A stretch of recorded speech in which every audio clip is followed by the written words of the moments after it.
We haven't done one of these in a while. I'm going to show you how to quickly do a I-cord bind off. Working on this shawl. You guys know I like to show you things I'm currently doing.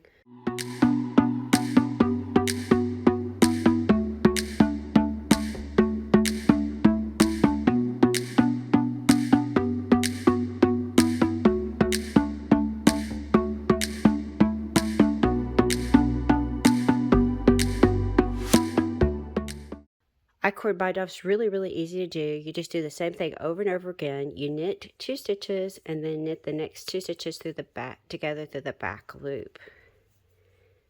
And then you slide those 3 stitches that are on this. Now you're knitting 2 together through the back loop.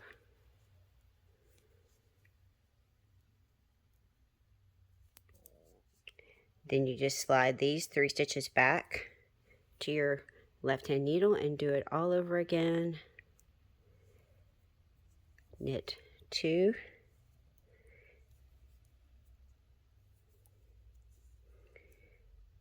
knit 2 together through the back loop, and you're binding off 1 stitch as you go along by that knit 2 together through the back loop.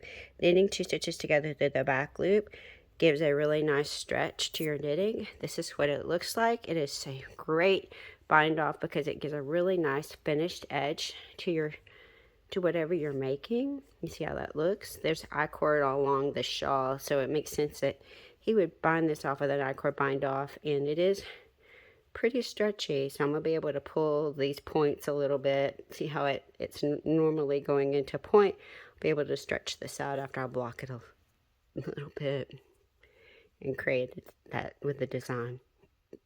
Thank you so much for watching. Have a great day.